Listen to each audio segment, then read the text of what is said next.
off to the screen. Sorry about that. What up, people? Professional. What up, people? It's your boy Chig from Goon and Eagle Eye, coming to you again with a brand new video. This time, it is Arsenal's season review, specifically the 2019-2020 season, which, thank God of gods, it is finished. Joining me, as always, are my two big brothers. First of all, say hello to the people, Ola. What's happening, people? Yeah, it's been a mad season. Let's talk about it. Let's do it. And someone I haven't had on the show for a little while, and I had to have him on the show because I talk to him every day anyway in our group chat. So I figured let's do this. Let's get him on the show, and that is Ken. Say hello to the people. Hello to everyone who's all of the subscribers and all the members as well of Chig's channel. It's a very good channel as well. Sorry to say this, Arsenal fans. Sometimes we are where we deserve to be. You know, eighth. The table never lies. You can pay for all the cracks about cup runs and everything, but we have to live with the fact that we're the 8th best team in the Premiership. And the fact of the matter is that, unfortunately, it's where we deserve to be. And unless we address the problems that we've had for a long, long time, then it'd be very difficult for us even to get into the top 6 next season. I agree. I agree. It's something that I've thought for some time in terms of we are dealing with the rot that started with Wenger. That was very difficult for Emery to sort. And I think will still be difficult for a novice to sort, but we will break all of that down as we go on. First things first, how are both of you? I kind of talked to you both in individual group chats, right? Ola in our boxing and MMA group chat, and then Ken in our football group chat. But how are you both? Let Big Gunks go first, man. Big Gunks. Basically, what's happened, right, is that if you look at it logically, it's like Project Restart has been like a whirlwind. It's like, when you were younger and you had no responsibilities, like buying a house for your wife or girlfriend, having children. Well, Project Restart is like basically like the equivalent of a 2-week holiday with the lads. But you don't want it to end. You live for you sleep all day and party all night, and then when it's all over, you go back to your mundane lives, on a Monday to the office. And I think with the Project Restart finishing, it feels a bit like that. It's been a whirlwind because we've had basically free football. We had games. Every game we had was live. Most of the games have been very exciting and talked about. To a certain extent, is that a lot of people were saying, "Oh, without the crowds, football's nothing without crowds." But we still felt passionate about it. We still celebrated when our team won.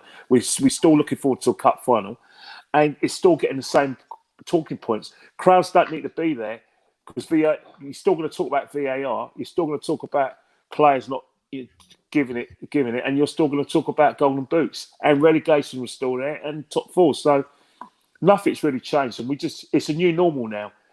Football without fans. And I say this with the greatest respect to the match-going fans, of which I am myself. You're an afterthought. You're not the be-all and end-all of everything. Football can survive without match-going fans. They don't need you. You can have an empty stadium, but as long as you have people subscribing to Sky and all the channels all over the world and buying your kits online, we'll crack on with it. The Arsenal World of Sports shop in Finsbury Park, that's shut down now. That's gone. That's going. It's going to be gone soon. But all the tours over the years is paying off now. It's paying off. Yeah. It's like they've been preparing for something like this for the last decade. The way they've been doing the streaming services and that. So you're right. It's like for match-going fans, I feel for them, but it's not the end of the world. You just have to adapt. I completely agree. I think we're at the point now where I think this has taught us that, it's almost been weird because, we've been threatening for ages for various different means about not going to matches and things like that. we've actually now seen football almost survive without it. And maybe it's shown owners that we can survive, we can still do this. Well, what about you? What is your kind of experience in terms of watching football games now without fans? Obviously, you're quite used to watching UFC these days without fans, and I would argue that it probably has enhanced the experience in certain ways. Do you think football's been the same? I think the players have been a little bit braver in what they try to do because, like you said, taking it to like combat sports or even boxing, it's almost like a training session or sparring session, if you like, because there's no crowd there to give them that extra pressure to make a pass that the crowd, the Hollywood passes, the Hollywood crosses, where players will want to do that just because the fans are there or they're going to attempt things. But now they don't have to do that. They don't feel the need to do that. And as a result, I feel we've seen a little bit of better football than it was before lockdown. And it's not just from Arsenal perspective, but a lot of the different things in the league. And you could argue, all right, that Liverpool might have been on the beach, but at the same time, a lot of teams did raise their game to take points off for them, to take points off for City, to go for games against United. There's certainly teams that came after us, like Brighton. There's certain games that we didn't think we were. Brighton didn't really need the points, but they were near. They weren't really no big relegation scrap like that, and they still came second game after City and kicked us while we was on the ground. So to me, I think it's made teams just that little bit braver to play their natural way rather than pleasing the crowd.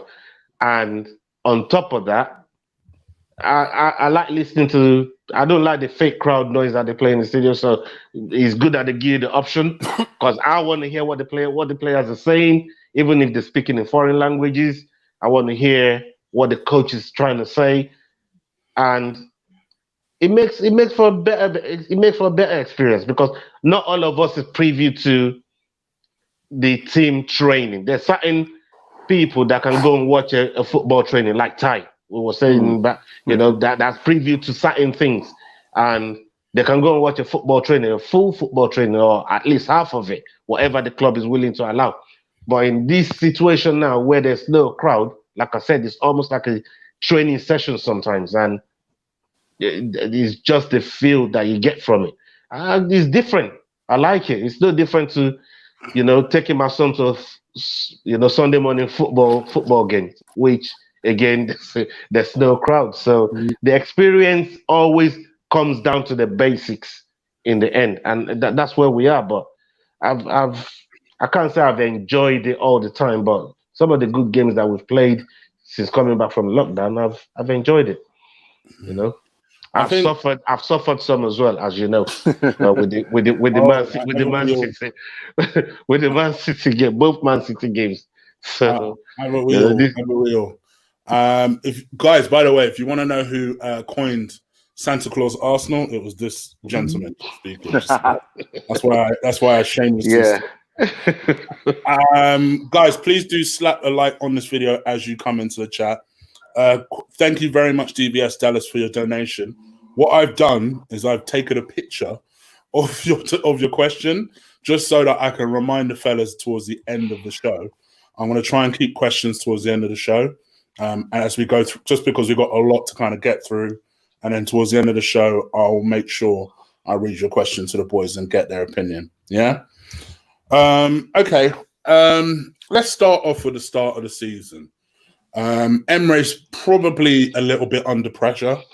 I remember, and a big shout out to Claude, because in spite of everything, he is still a big friend of the show. So big shout out to Claude. Was probably the only person who called and wanted Emery sacked towards the end of the season because of that final.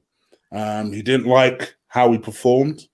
and felt that this would be an opportune time to get rid of him. And I remember the kind of abuse he was getting when he said that was incredible.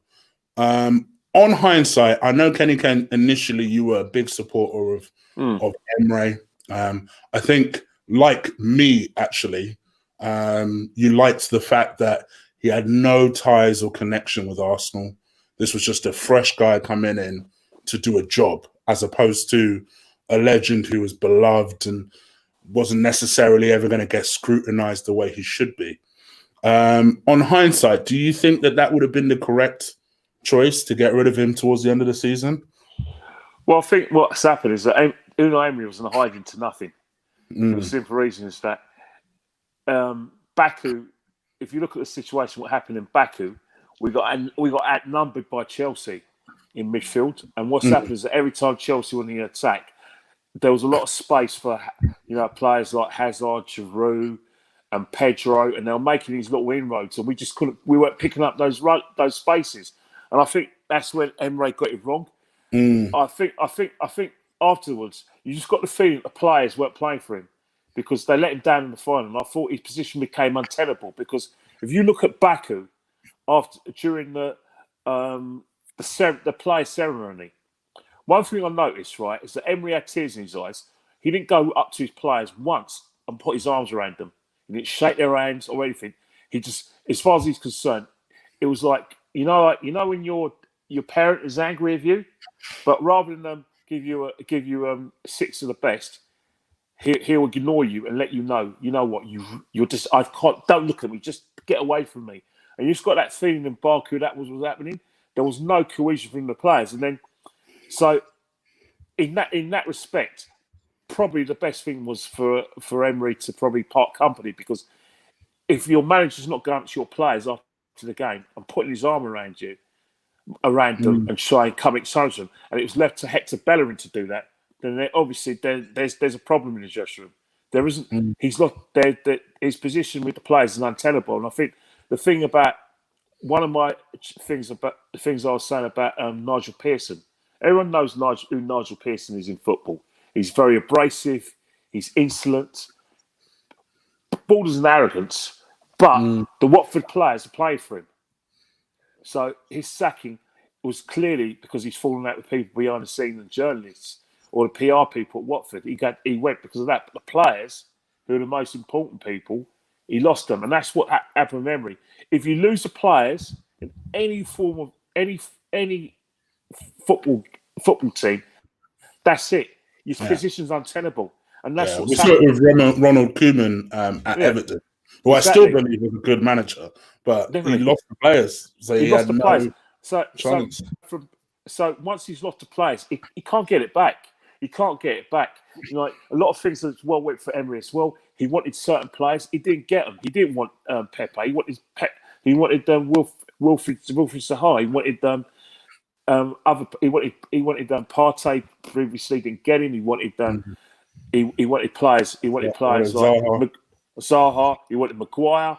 Didn't get them. So again, when you're not getting the players you want, your position is untenable. Then when you lose a player like your captain, like Koscielny, the way he left the club as well, that didn't help him at all. So basically, it's untenable. And then you've got the Mesut Ozil conundrum.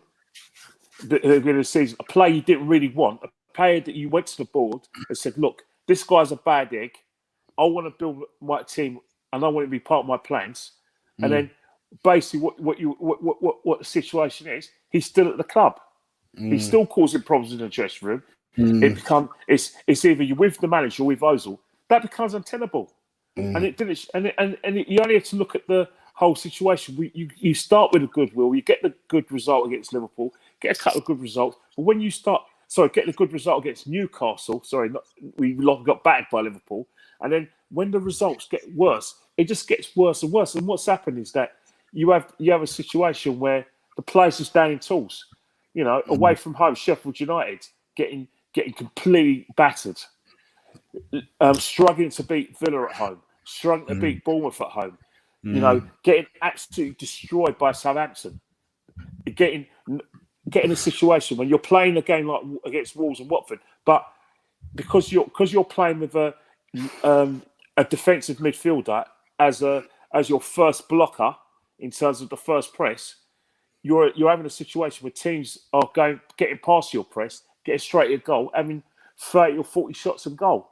That was what happened to me as Unai Emery. I felt for the man because it was blatantly obvious to me that the players, he lost his players and they were not playing for him, and they were doing everything they can to go through the motions, knowing full well that if they hung in there, he will go, and then they'll have to start again.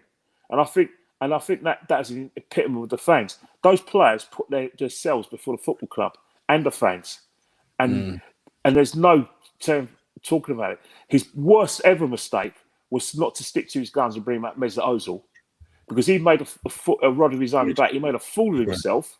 Agreed. By not playing the player, and then because we were conceding a lot of possession in games, and because we were basically conceding a lot of shots at goal, he brings him in with no impact whatsoever. And so we go to the same sole conundrum, start losing these games, and I think his position was untenable. Unai Emery is going to go to like Villarreal.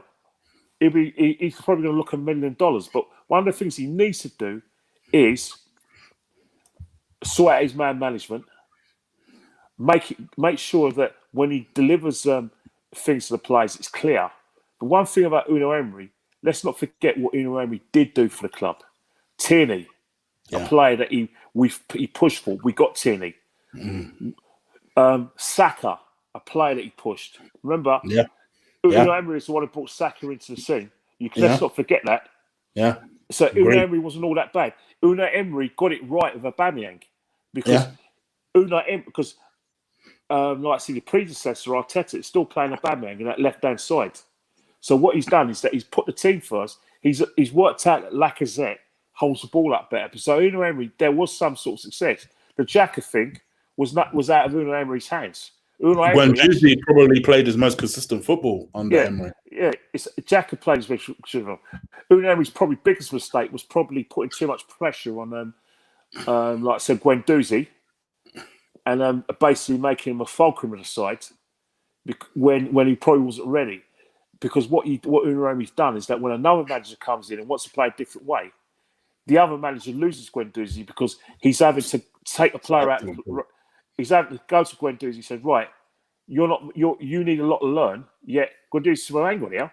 I was the mainstay in this team. Why are you leaving me out? So there was nothing. Maitland-Niles is another player, right? Who came good under Unai Emery, both at left back and right back. So that was an Unai Emery success story. So it wasn't all bad with Unai Emery. I think one of the things that Unai Emery works out pretty well as well is that Torreira's not good enough as a midfielder for the football club. I know he's had an injury or not, but if you look at what Arteta's doing, he's come to the same conclusion. So if you look at the way we're playing under Arteta and Unai Emery, it's not too dissimilar because Arteta hasn't developed a way of playing. He is playing basically, I've got a cut on my leg. Oh yeah, let's put a plaster over it and let's just see if we can play along with it, or walk it off, or let's put the magic spray on your ankle and just run on it. That's the sort of football we're playing. He hasn't got his own style. We haven't got our Arsenal back, and we certainly haven't got a clear, identified way of playing. That's probably going to come next year if Arteta gets the players he needs. So, in terms of like the Unai Emery thing, right? I think the players have a lot to answer for because there's a lot of bad eggs in that dressing room still. And if Arteta doesn't get rid of these bad eggs, he's going to have the same problems he had last year. Another thing as well, before Ola comes to it, this is a message for the footballers, the players at Arsenal, and the fans who, like I said, line these players before the club. These players should remember one thing: don't confuse your paychecks with your talent. Just because you play for Arsenal Football Club, don't think that makes you an elite player. Because trust me, right, had it been under other areas when we were successful, about 80% of you wouldn't even get a game for Arsenal. So be a bit humble. Yeah, well said. Well said.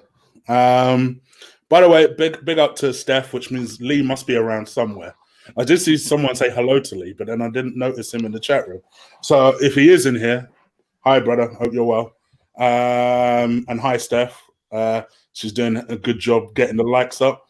Guys, please do slap a like on the video. Hit the subscribe button if you haven't already. GDPT, I see you, my guy. Thank you, brother. I hope you're well. All right. Ola. So we've obviously talked about Emery's time. Freddie's brief time. What did you think of what his brief job? His only real proper success was the West Ham victory, where he won 4-1. Another novice, to be fair. Someone who, yes, was under the previous regime as a coach, but had never managed a role before.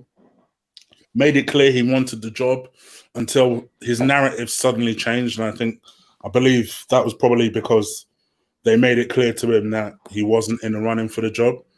What did you think about his effect on the team, as brief as it was? Look, Freddie's someone that's a lot of Arsenal fans, including myself, holding high regard for his job as ambassador for the club before he even got coaching role. So it's someone when I heard that it was going to be him getting the interim job for however long it was, because he hadn't really done his badges, I didn't even think that he could take us in for some of the Europa League games that he did take us for. So for me, I thought Premier League is a very difficult place, and it was a shit show before Freddie even got hold of it to try and steer the ship. And you could argue that he probably had a harder job trying to steer that ship than Arteta, because Freddie's already done some of the strictness with people like Ozil, people like Xhaka at the time, with the whole throwing the armband down that was going on with Emery. Obviously, Ljungberg went entertaining it with Xhaka at the time. And he tried to remind these players what this club is, because they clearly, when functioning, as in some of the times I heard Freddie speak, is almost like trying to tell them, you guys ain't even fit to wear the socks. Forget the shirt, to wear the socks of this club. You're not even fit to do that. To down tools the way they did, to disrespect fans the way they did, to hold the club to ransom the way they did. All of that in the first, in the first season, all that shit going on with Ozil, that stuff going on with Xhaka, and like Ken said earlier on, it's so Emery had to fall on his own sword, because he brought these two back after he dropped them for big sacrilege that you can't do against the fans and the club. He dropped them for those reasons, and the club, as far as I know, was backing Emery at least on the Ozil stance, because they were trying to get rid of him. And they said, all right, you know what, see it out. If this is really your stance, we'll back you. We'll pay the wages, but you can leave him out. You can, whatever you need to do to succeed, do that. But no, if things don't go your way, there's this big old sword, and you're gonna have to follow your shield with it. This is all your idea. We're just backing you. So when you have mutiny in the dressing room like we did, we're lucky to finish where we are, because things like that takes a club down. It takes a club down with it. So I think we're lucky we made 8th. I was calling 12th, 13th.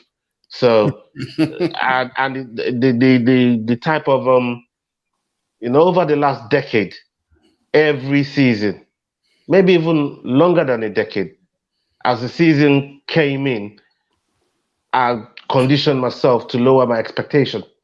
Like, my expectation is so rock bottom, and that's not the Arsenal that I've grown to love and follow. You know, when I can, Ken would vouch for it. We'll go up and down the country to go and watch the beautiful game, the club that we love. As Kenny will always say, like the club is the star. We follow the star. We're like almost like the wise men if you're Christian that follow the star all the way to Bethlehem to see where Jesus was born. God damn it, we follow this club everywhere. And it's not a cheap hobby. I tell you that now. It's not a cheap hobby. It really isn't. And for the players to do what because we know they got it in their toolbox to really step up when the going gets tough. We've seen it in glimpses, like the Chelsea performance in Wembley. Nobody gave us a prayer to go and beat Chelsea and beating City in the process to do it. But they can do it. We had to drag Saka out of retirement to come and stand in for us, And then some of the things that you've seen as the year wore on, the way players were leaving our club, they weren't just leaving, but they were disrespecting the club as well. And these were club captains like Koscielny, like disrespecting the club while they're leaving as well. These are things that make you look so bad globally in front of, and that's why Pep will come out with a statement like that, like on the pitch, I respect Arsenal because you have to show respect to your opponent, but off the pitch, I don't know if I can show them that same level of respect because let's face it, we know we've been the laughing stock of the Premier League for some time now. And if you don't think we are, then you need to come out of the cave from under the rock that you've been living in. It's been like that for a number of years. And this is how, not just one manager, if he sees it like that and he wanted to come to us, let's get it right. It was Wenger wanting to overstay that made us lose someone like Pep, and to then go from a club that you really wanted to come to the point where you're saying, I don't even respect this club off the pitch. We got no chance of signing a manager like Pep if the chance ever came around. Just off the chance of the cuff, we got a chance to say someone like Ancelotti, Pep, and that were available, and they were willing to come. But we know his opinion about our club now. It's not nice. It's not nice to hear something like that from someone like him.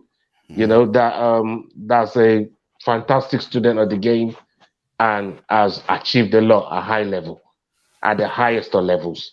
And we saw what he's done with this country with backing. And yeah, it hurts to hear him say that about a club that you love, but at the same time, obviously you want to stick two fingers up to him, like, fuck off. But deep down, he's telling the truth about your club. A bit like what Dini said about our club. Everybody's going mad at Dini and what he said. But really and truly, when he said it, we were playing with no balls. Let's face it. We weren't playing with no real... We've been accused of not having no spine in games. We didn't have it physically in the team, where you have a good keeper, a good two good centre-back pairing, a bad man defensive midfield. We didn't have that spine. And if we had one good player, we had 10 shit players. And then we get rid of the good player and then bring more shit around who's next to be good. It's just been bad year after year after year, and this is what makes you lower your expectation to the point where we are now, where we're finishing 8th, and you're thanking your lucky stars for beating Watford on the last day, because with that Villa win or the Villa draw, who knows? We could have been 10th, maybe 11th. I know it might not make a lot of difference, but in money-wise, where they're saying we ain't got no money, where you finish actually matters in the league right now. So we just have to go back to the drawing board and take it one step at a time. Okay. Arteta's got a big job on his hands. Okay. 200 people watching us now. Please do hit a like on this video. Hit the subscribe button if you haven't already. This is what we're doing, end of season review. We're literally about to start rating the players now. So yeah, we can run this like our player rating. So very similar to what me and Lee do. Troubles in the house. Very similar to what me and Lee do on every time we do player ratings. Ola, message for you, that one, by the way. Very similar to what we do. Dickheadly. Love you, brother. we will rate each and every single first team player. You guys can go along with us as well. And I will highlight your ranking, your rating, whatever, on the screen as we go on. All three of us will give a mark, and we'll go from there. Yeah? All right. Let's start off with Bernd Leno. Ola, quick rating, very brief assessment, because we've got a lot of players to get through. Yeah. Bernd Leno, up until the injury, it was wishy-washy sometimes. And there's sometimes his reflex saves he's been really good for us this season. But Leno, I'll give a 7 up until his injury. I could almost say, maybe with him or 3 other players were some of the best players in the team, or best performers anyways, that got us results. So Leno, I'll give a 7. Yeah, I'm going to quickly go with a 7 from me. I thought it was largely a good season. I think he had some dodgy moments. Spurs comes to mind. Chelsea comes to mind. And I think people conveniently forget things like that. I think he has brilliant moments. Moments where you think he's unstoppable. Fantastic shot stopper. I've said it, for me, I've said it from the get-go. I won't take anything away from the shot stopping. But I do feel like his concentration sometimes wanes. And I think it shows.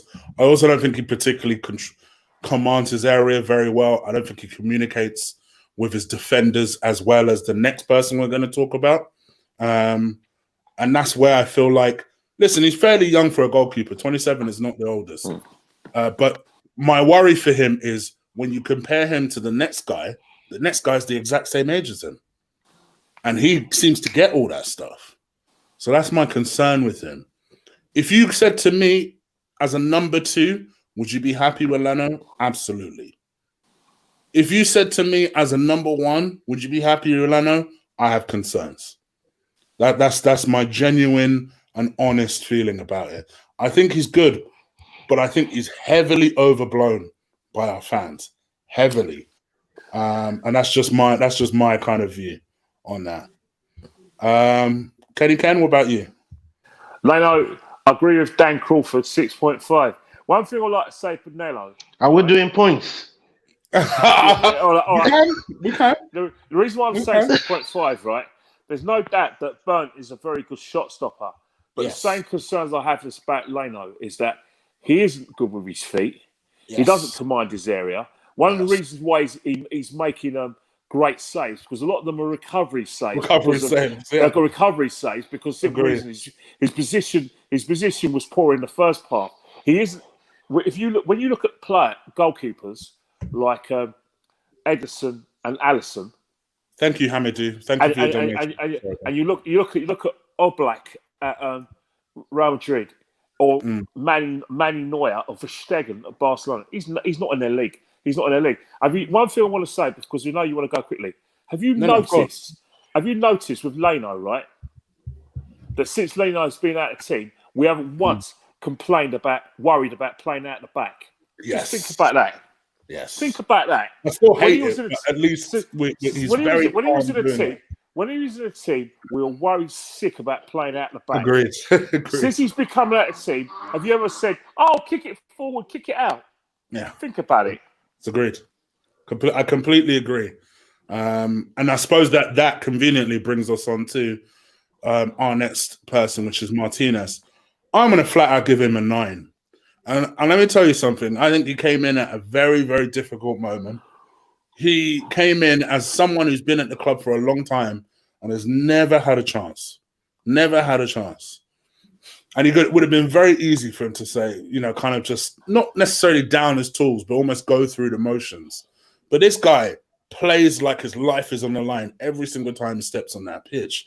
My man is making the same worldy saves that I see Leno making, except, like Kenny Can says, I feel at ease. I said this to Lee when we last did a watch along.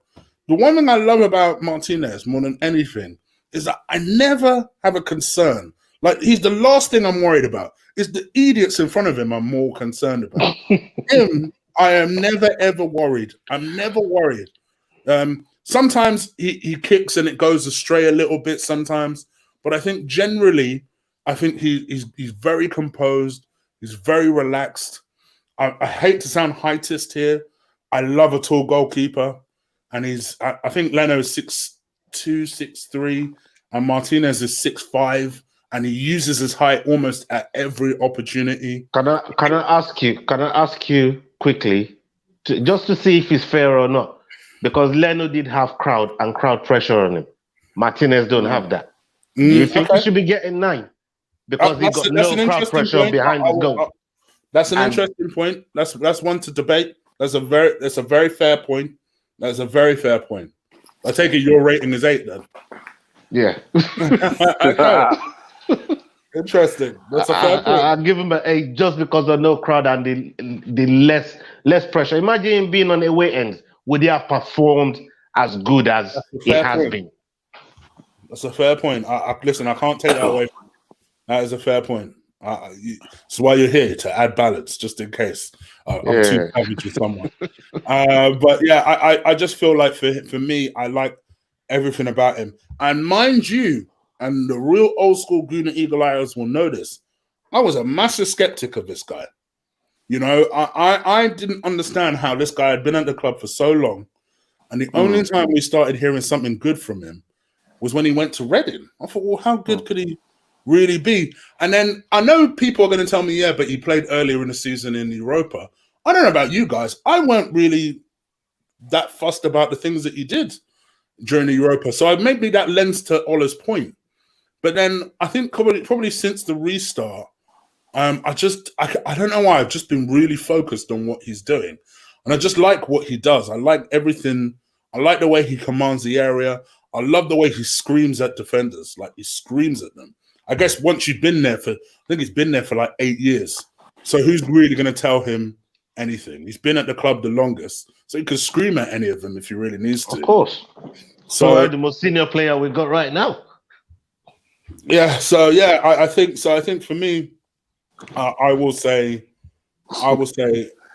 give him a 9, but I definitely take your point. What about you, Kenny Ken?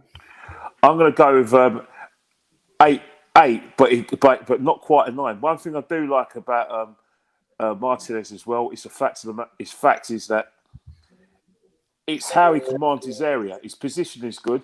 Like, for instance, the save, one of the saves he made on Sunday. I think, was it from Welbeck? You mean like the back heel, the anticipation? Obviously, Leno would do it as well. But sometimes, when goalkeepers make saves, like, when you see Edison make a save, you see Alisson make a save, they make it look easy because their positioning is correct. They're in the right areas to put themselves in that position. Another thing as well, his kicking is a lot better than Leno's. One thing as well is that we can actually play at the back properly and actually attack from different areas of Martinez in goal. And I think with Leno, because he can't play because he's not as good as Martinez is playing out the back, we're having to hoof it long. And when you hoof and what a lot of modern football fans need to realise, right, is that hoofing the ball to the opposition, is as good as giving the ball away. It's not modern football. Every top team now wants to play at the back, and you need a goalkeeper who looks the part, is good with his feet, to do that. Another thing as well, his organisation defence is a lot better. It's a lot better as well. And I think what's happened is that you want a situation where your back line have to trust you. Yeah. Your back line don't trust you, then they're going to put panic, and then the stress they're already under because their midfield are not picking the men up. they're worried about their goalkeeper. You know what I mean? The last thing you want to do is worry about protecting your goalkeeper. You know what I mean? And I think, in terms of Leno, Martinez, I think so far so good. But it's going to take a lot of games next season where he's where we're going to see a lot more about him, because again, it's going to depend on how Mikel wants to play. Does he want to play at the back? If he's going to play at the back, then Martinez has got has to still impress his manager, because that's the way forward. And that's a fair point. I've just got to quickly capture 2 donations that have just come in. So Pirate King, thank you for your donation. Emmy was good in Europa with the fans. I think he was all right. I don't think it was anything special to me. I think for me, I've been most impressed with him in the latest run, because just the situation he's come in at, I've really liked what he's done. And Depressed Guna, I can't seem to find your donation, but I can read it. Oh, here it is. Martinez is a 9, an old school goalkeeper, which I agree with, who catches the ball. I definitely agree with that. Who catches the ball when needed, keep him in the side next season, done nothing wrong. That for me actually is his biggest attribute. It's that's what exudes calm to me. I think sometimes there is a need to punch the ball, but I think what I like about Martinez is he's very clearly an old school talk guy. And then I realized, oh yeah, Bob Wilson probably worked with him when he first came into the club. So hence that kind of old school mentality of, all right, well, I'm just going to catch as much as I possibly can, which I like. I like that stuff, man. It just makes everybody calm. That's what I like about it. I'm not even trying to kill Martinez like that, man. I think 8 is a fair score. I just think some of the away games that we've been to, if he had severe crowd pressure on him, maybe it might not have been. I would have liked to see how calm it would have been under severe pressure, but he hasn't really had that. So very quickly, Ola, the final, they're both supposedly fit. Who would you play? Martinez, right now, based on what I've seen, Martinez. He's kept me calm. I can't go away from that. Who starts next season for you? Leno has to fight to get this spot back. That's what I'm saying. That since Martinez came. That's all I want. I've been saying that since Martinez came, man. You know what I mean? Leno does not walk back into this team. Leno does not walk back into this team, man. He does not walk back into this team. I just like the idea of having 2 goalkeepers who are good. What's the problem? And if one of them deserves a place over the other, keep it that way. I think it's a good situation. It's a good situation for the manager. He's got 2 decent keepers. That Leeds want Martinez now. Supposedly Chelsea wants Martinez. We need to. I mean, be careful. Ligona wanted us to sign bloody Joe Hart. Jesus. Who wants that? I hope you heard that one. Oh, dear. All right. Okay. Let me keep going. Let's go into defenders as we keep it rolling. Hector Bellerin. Let's start with you, Kenny Ken. Lost his pace. He's now playing as an inverted right back.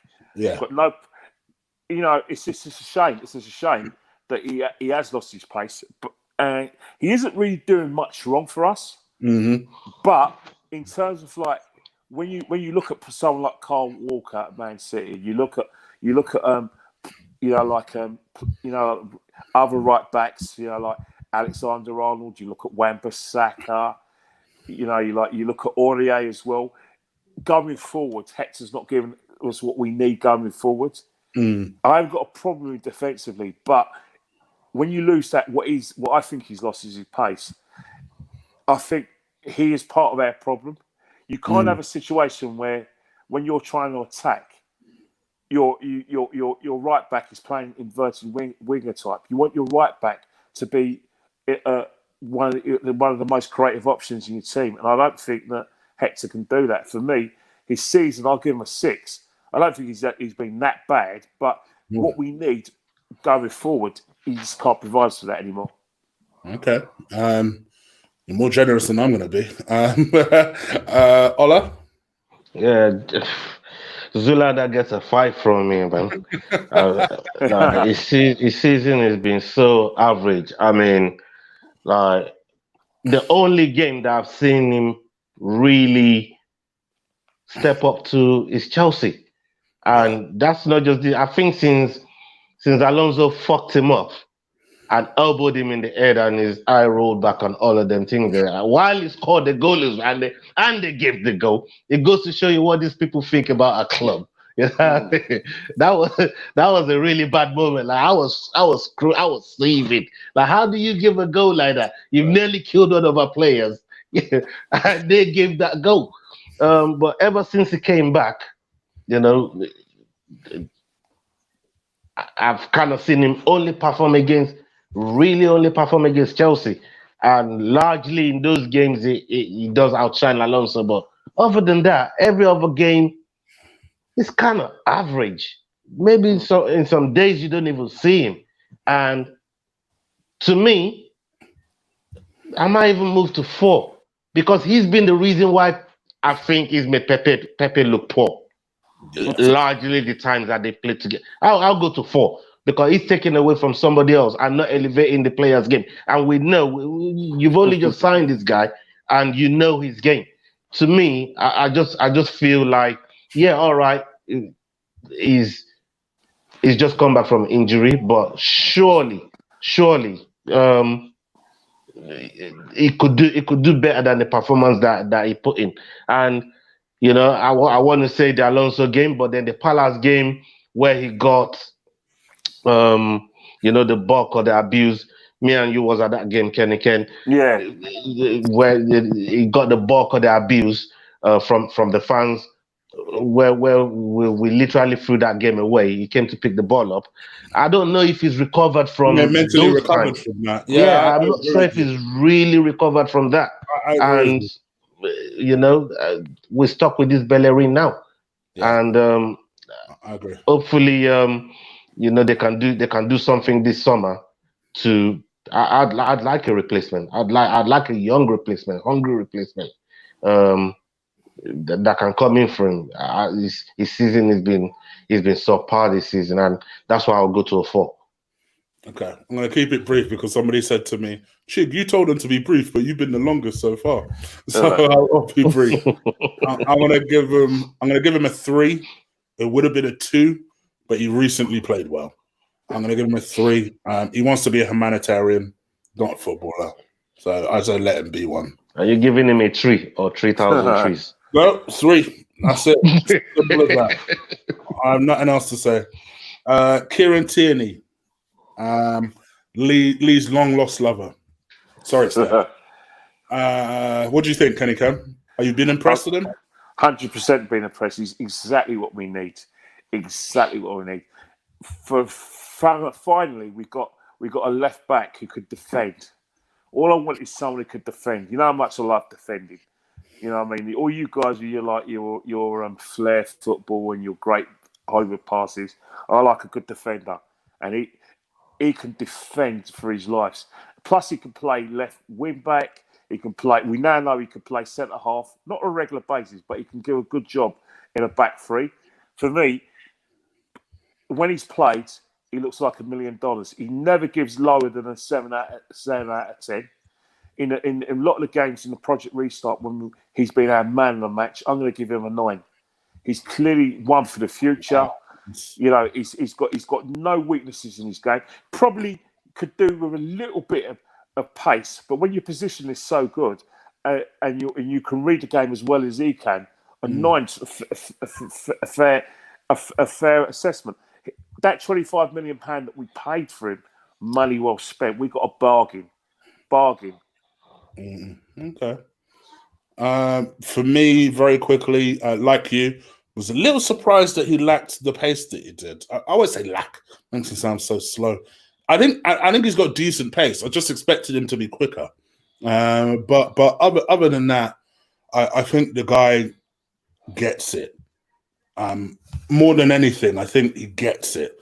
Like you can see, he plays with a lot of passion, plays with maximum effort, can cross a ball, can tackle, has the occasional lapse in concentration, but I think generally knows how to recover if he does. And I think that will get better. My man's only 22. It'll get better. So I think for me, I'm going to give him an 8. I like him. I can only see him getting better and better. Ola?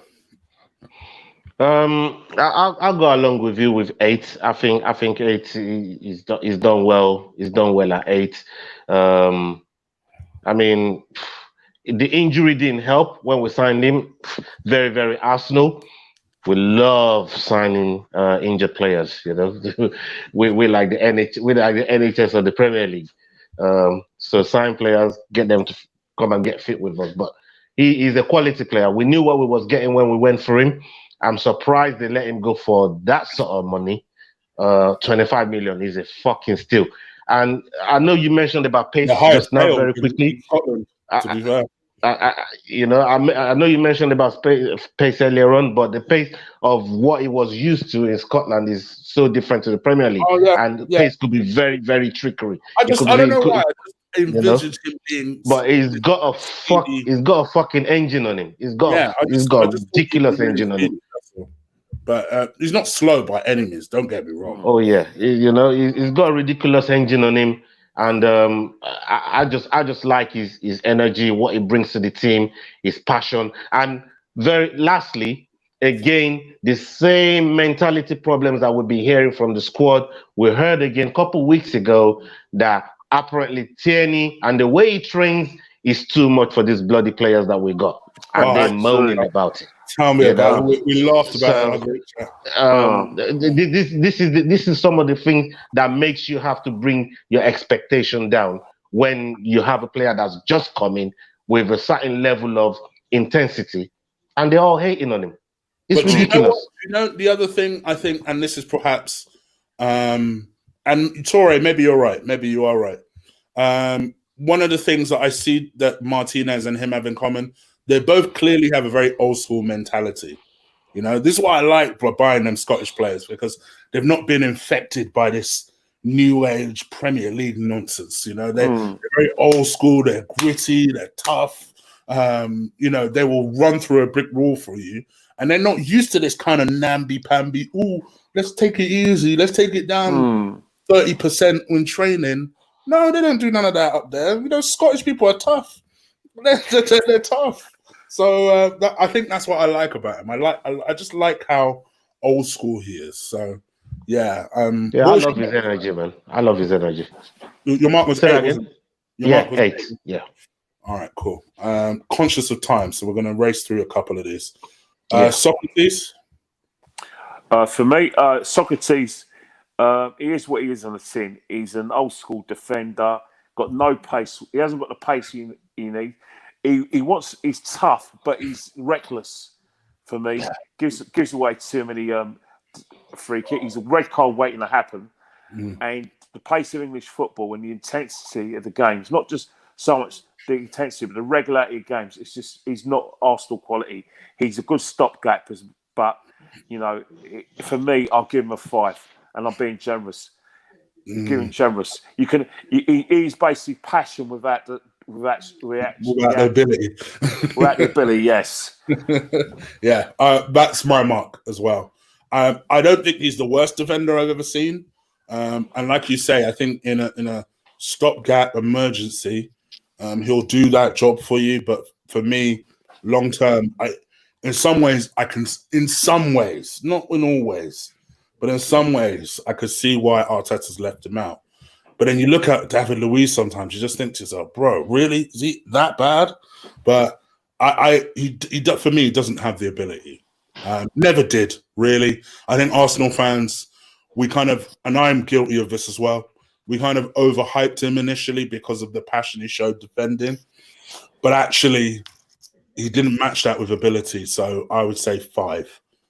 What about you, Ola? It's a 4 from me. Wow.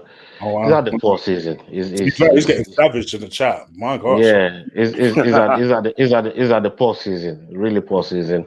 The only reason we bought into his passion is the rest of the team didn't have no bloody passion. So when it showed some, it made up for something, But in reality, it's not.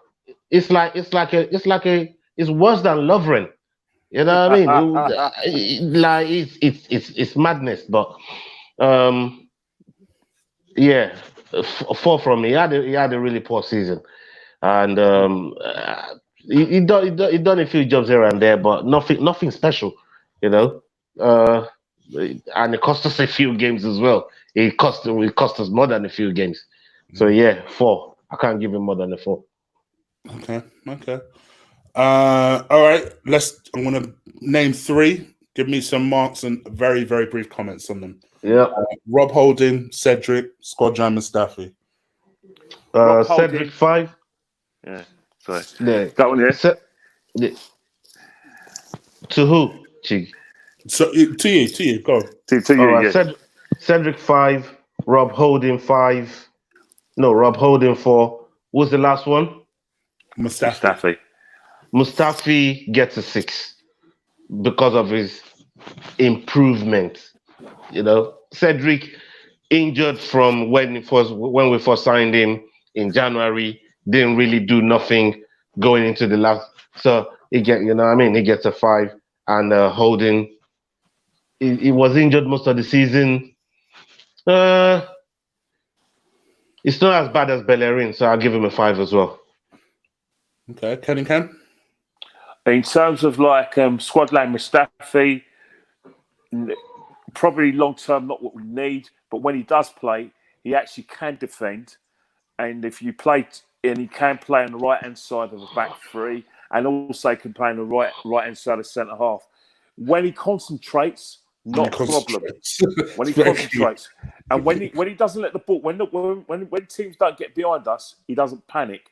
So I'm going to have to give him a 6. The spot he deserved a 7, but when I saw the game at White Hart Lane recently, when he did things I didn't like again, basically going too deep, let himself get him isolated, he's a nightmare for me. In terms of Rob Holding, unless you play Rob Holding in a back 3 or play him on the left hand side of a flat back 4, where David Luiz plays incidentally, then Rob Holding is just not good enough at a time. Rob Holding can only play where David Luiz plays, and when Rob Holding does play, because you play him in the wrong position, and I've only seen him play in a back right hand side of centre half, he's been a disaster. So I'm gonna have to give him a 4. Instead of Cedric, I just haven't seen enough from him at all. And to be honest, I've got my eye on someone from Norwich anyway to replace him. I see Cedric as an understudy, and that's what he is. Agreed. And I understand him getting a 4-year contract, blah blah, but only as backup. But if you want to make him first team, no chance. 5 for me. He hasn't done much wrong, but that's all I can give him. Yeah, I think people know how I feel about Cedric. I don't think he's good enough. I don't. Me and Lee constantly butt heads on this. I don't think he's good enough. People be surprised that I rate him as high as a 4. I think, like Kenny Ken, to be fair, I haven't seen enough of him to completely savage him. But I think, bar the first game, I've not been impressed by the teaser. In fact, if anything, he's showing me all the issues that I'm going to worry about next season. But I can't completely savage him, so I'll give him a 4. Holding has disappointed me heavily. I wanted him to establish himself as the guy, to really show kind of what he was about from his early potential. And for me, he's failed to do that. I completely get why Arteta was selling him. And guess what? I would too. I'll give him a 4 out of 10. And Mustafi, honestly, he's probably been the best of the bunch. I'll give him a 6. Like Kenny Ken says, the key with Mustafi, if he concentrates, he's not half bad. The problem is the lapse in concentration could take place at any time. But if he concentrates, he's perfectly fine. He's adequate. So I'll give him a 6 out of 10. All right, next 3, very quickly. Callum Chambers, Pablo Mari, and David Luiz. You know what? Just because he's the last defender and Kolasinac. Go on, Ola. Shoot. Kolasinac gets a 4. Pablo Mari, just haven't seen enough of him. 3. Who was the other 2? Chambers and Luiz. Chambers gets a 3 and Luiz gets a 5. I think 5 is even generous for Luiz. but because of the resurgence of him since the Man City game coming back from lockdown, because I don't want to forget what he did before lockdown, especially that Liverpool game. I still remember that fucking Liverpool game. Salah, even the Man City game, soon as he came on the pitch, it's like this guy turns up and chaos happens. 5. I'm trying to be generous there. 5, and that's just down to his resurgence. But if he wins the FA Cup, maybe he'll get 6. But 5, that's as far as I'll give you. I'm gonna go before Kenny Ken because I can't wait to savage this geezer. Kolasinac. I was gonna give him a 2. No, a 1. Terrible. Absolutely terrible. Chambers, a 6. I have hope for him still. I don't care. People have been telling me for ages that Holding's better. I've been telling people for ages, no, Chambers is better. He's more simple. He keeps it simple. He's a very basic defender. But there's a place in that. There's a place in the team for that. Whether he'll still be in the team is another question. But I still like Chambers. And if he leaves, fine. If he stays, I'm happy. I think he's dependable. Pablo Mari, like you guys, I don't think I've seen enough of him. I must admit, I take a slightly different view to most people. Until he got injured in that game, I thought he was doing fine. I honestly did. I thought he was doing okay. So I'll give him a 4 out of 10. I think I could see what Arteta likes in him. David Luiz. The only reason you get a 2 is because of the Man City performance. But what Ola has forgotten in his mark is my man gave away a penalty in his last game. Oh. I'm giving away 5. I'll go back. I'll go back down. I'll go back down to 4. Thanks for reminding me, because that Man City game is still stuck in my mind. I'm thinking about resurgence, but yeah. How could he step into a club and give away 5 penalties? But I don't want to blame him for the Tottenham for that Tottenham fucking goal though, because Kolasinac gave him a hospital pass. So I'm not even fucking hitting him up for that. But the penalty he gave away in that Watford game is needless. So yeah. You know what? I'm giving him a 0. I've changed my mind. You should know that. I don't care. You should know that. You should know that he's been sent off. He's given away 5 penalties. He's been sent off. What is it? 2-3 times this season. It's like the guy's playing like a 16. You forgive a 16-year-old for making these mistakes. You are a vet, my guy. What is your deal? And to the point where I actually feel like he's cost us games. He's been a hindrance to us. It has. And forget your opinion about what his ability is. The guy has actually been a hindrance to us. And so for me, he's lost us more points than he's saved. So I can't even justify a 2. It's a 0 from me. An absolute 0. If I can add a boot to it, I would also do that as well. What about you, Kenny Ken? Well, who we got? We got Pablo Mari. Haven't seen enough of him as well. He's clearly in there to give us a bit of balance. And I'm assuming that if we want to play at the back, he's probably there for his passing. Kolasinac, let's be honest, right? Kolasinac is a left wing back. If he doesn't play at left wing back, he's a waste of time having him in the team. He's not a good left back. And even then, any stretch of it, he still hasn't got himself fit enough for our game. He's a big lad, but in terms of his physicality, just not up to it. Playing in a back three just hasn't worked. He's had a very, very poor season. For me, I'm going to give him a 3. In terms of like, who else have we got? Is there 2 more? Who is there? Yeah. Was there, So we said Murray, Louise, Chambers, and so in Chambers, Louise. as you guys all want to know, I'm a cricket fan, and Rob Chambers.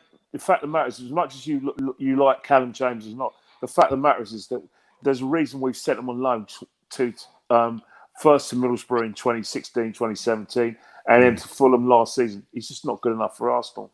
He's basically like before England got a one-day team. He's one of those bits and pieces cricketers and can do a lot of things. Probably be able to fire through a few bit of medium-pace rubbish. Probably good in the field, good at running people out. Yeah, probably but you need occasional. You need a spinner to hold up an end. You might need a spinner to hold up an end.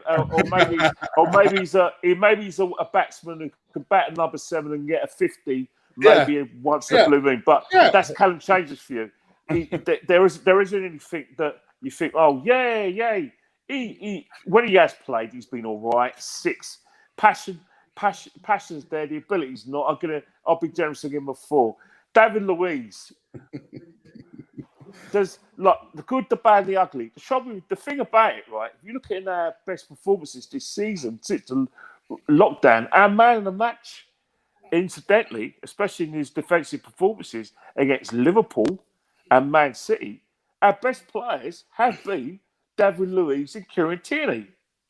And that's just, and if you look at it in terms of like from an attacking point of view, those beautiful long passes where our dear manager wants to play at the back and wants to attack from all areas of the pitch, David Luiz has been a revelation. I think the problem is that David Luiz's cards have been marked because of what happened against Man City when he came on the pitch, not fresh. Remember, he came on because Murray got injured. He probably didn't warm up, and then he was a disaster. But since he's come back on the side, I haven't seen much wrong with him. He's playing where he should play in a back three. In a left down and centre half, he isn't doing much wrong. Tottenham game, he was doing okay until his mate sold him a dummy. And then in the second half, him and Mustafi panicked when Spurs went to counter-attack. But for me, I'll give David Luiz a 5. But it would have been a 6. But one thing you've got to realise about David Luiz, he ain't going anywhere fast. There's a reason why David Luiz is in the team and he's in the squad. It's because of younger players. They look up to him. Arteta needs a manager on the field and a manager in a dressing room and a leader. And that is why David Luiz is there. We may not like it. Some people may not like it. I've got no problem in being there. But get used to him being there. Yeah. We signed this deal. We've got no choice. Gosh, everyone's shocked by another thing as well. Remember Saliba? You know this Saliba who's like the Varane, the new Varane. Remember he's only a kid. Exactly. He's gonna need someone to teach him his trade. All right, David Luiz is probably going to be a driver who's got bad habits, but Saliba is going to need someone with David Luiz's experience to guide him and help him through his career. So, as much as you don't like what I'm saying, there is a practical reason why David Luiz is still at the club. Remember, we haven't got many leaders as well, or many players who've got experience winning big trophies. Yeah, it is an indictment of the fact that we don't have leaders. Because from what I can tell, forget what he does on the pitch. He's been signed because he's a leader. Whether we see that or not on the pitch, he's clearly that in the dressing room. So, okay. Ken will have fun with this. So I'm going to start with him on this one. Daddy Ceballos, Mesut Ozil, Lucas Torreira. Lucas Torreira has a good song, but his performances have been underwhelming. I can't think of a game where he's played well this season. He's out of his depth. He's suited to international football, and he's also suited to playing in Spain and Italy. The English game is just not for him. I think Unai Emery didn't help him because Unai Emery didn't trust him enough because he trusted Guendouzi ahead of him, and that's one of the reasons why you probably don't see him. But I'll give him if I give him a 4, I don't think I'm out of order. In terms of like Daniel Ceballos, now he's fit. What his performances since the restart have been very good. Mm-hmm. Like I said, he's shown he's been our very own Bruno Fernandes of mate. You know, like Man United got Fernandes, like Fernandes at Man United. Yeah, he likes to take the ball off the back four. He likes to try and create things from deep, and he's always demanding the ball. Obviously, he doesn't. Obviously, he's not as successful as Bruno Fernandes at actually playing that lovely pass, but his performances are a 7. Can't deny that he's performing where he is. Mesut Ozil, as far as I'm concerned, has fallen out of love with football. yeah. What did you just call Bruno? What did you just call Bruno? Can you just call him flange? No, Fernandes. That's like. Oh, I thought you said flange. I'm thinking. No, Fernandes. You guys say Fernandes. That's not how you pronounce it. His name's Fernandes. Yeah, but you taught us how to really pronounce Catola's name, but you know what I mean? That's how you pronounce it. That's from you right there, Kenny. Come back, really, just so Kenny Ken can say Cathola one more time. It's Fernandes. Bruno Fernandes. Right. So basically, in terms of Mesut Ozil, he's fallen out of love with football. He has his comeback into side he hasn't been good enough. Unai Emery brought him in for his creativity. He didn't want to play for Unai Emery. Our dear manager, the man in possession, tried to play him in a sort of like in a deep line midfielder where he couldn't be picked up. Unfortunately for Mesut Ozil, the teams were working us out. Once they got past that press, straight past Unai past the Mesut Ozil, they straight out back four. And since Project Restart, I think a lot of it's got to do with the fact that he's refused to take a pay cut. But I only talk about his football. And the reason why I talk about his football is been completely underwhelming. No assists, no goal efforts. Yes, he gives a bit of control. His passing is still neat, but I can't give him anything other than a 3, and I'm being generous. He has been ineffectual since he's been aside. And it's not personal. It's just what I've seen. You're good, boy. I know what Mesut Ozil's capable of. I know Mesut Ozil has got world-class ability, but doesn't mean if you don't demonstrate it, I can't mark you higher. I mean, you're good, boy. I didn't. From my perspective, in all honesty, Mesut Ozil gets a 0 from me. I think there's clearly something about this guy that 2 managers, one of which he was in favor with initially. So what the heck happened between the last point we saw Mesut Ozil playing and now? Something has happened. Like Kenny Ken says, maybe he's just fallen out of football. Maybe he's fallen out of the desire of playing, getting up early in the morning, training, putting in maximum effort, and he's just going through the motions. But to me, it's one thing. People were all over Emery when he dropped Ozil. Now the beloved Arteta dropped Ozil. Now not so many people are moaning. So clearly something has happened. To me, I can't remember a game this season he's been effective in. I know he supposedly scored this season. I know he supposedly had 2 assists this season. I genuinely can't remember the game. I can't remember the game. From my honest opinion is, Mesut, for me, if Fenerbahce offer you any kind of deal where Arsenal agreed to pay that last year, take it. Take it. Maybe go to Turkey. Maybe that's what you need, bro. He's not been the same. I don't know if it's the attempted robbery. I'm trying to keep an open mind here. You never know. But something is deeply wrong there. The whole vibe seems real cold over there, and I'm not sure what's going on. I'm going to give him a 0. Ceballos, I'm going to give a 7. I'm slowly starting to get it with Ceballos. And Torreira, I'm going to give a 3 to. Been very disappointed with him recently, and to the point where I actually don't care if he goes now. Okay, last 5 midfielders. Ainsley Maitland-Niles, Joe Willock, Matteo Guendouzi, Granit Xhaka, and Bukayo Saka. Ola, let's start with you. Maitland-Niles gets a 5. What's the next one? Shaka, Joe Willock, Joe Willock, 6, Matteo Guendouzi. Ganduzi, 4. Okay. Granit Xhaka. I'll give Shaka a 6. I'll give Shaka a 6. I think is really no 5. I can't. It's hard for me, and I've said it. I've said this multiple That's what I times. remember. I've said it multiple times. It's hard for me to still get over that armband thing, and the way he's gonna have to take more than what he's doing now to really win me back over again. Yeah, he's had some really good performances next to Ceballos, so that's really raised his game. Ceballos covering all the small spaces and that, but and that's allowed Shaka to really blossom. So, just because of what he done, especially with when Emery was around, I didn't like that at all. And it's going to take more than his work this season to really for me to get past it. So yeah, a 5 for Shaka. Very quickly from me, Ainsley Maitland-Niles. I wish you all the best, bro. 6 out of 10. I think you'll end up leaving. Joe Willock, a 3. But very disappointed with Joe this season. Matteo Guendouzi. Under Emery, he was good. This is the thing. So I'm finding this one difficult.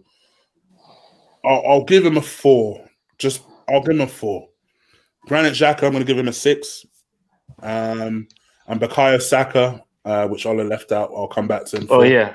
I'll give him a 7. I'll give Saka a 7. 7? I'm going to give him a 9. Yeah. No, Saka gets a 7 for me. I'm going to give him a 9. I think he's done brilliantly. Young man, come in, put up the numbers, made people look good. And actually, for me, I'll go as far as to say I'll go so far as to say he's my Arsenal player of the year. Is Bukayo. Wow. 9 out of 10. Kenny Ken? Right, I'm going to go Bukayo Saka. Fantastic, very good season. You know, made himself earned his contract. Can't play at left back to save his life. Very good. He can't defend. And you found out Granit Xhaka has managed to save his ass. For me, I'm giving him an 8. Granit Xhaka is what he is in a tin. He isn't a Bruno Fernandes. He isn't a cuff follower. He is basically he's a good long pass of the ball. His positioning as a midfielder is okay, and since he's come back from suspension, since he's is enforced rest, he hasn't let us down. He gives us kind of balance and control of midfield. Because when Pereira and Ceballos played together, it was a disaster.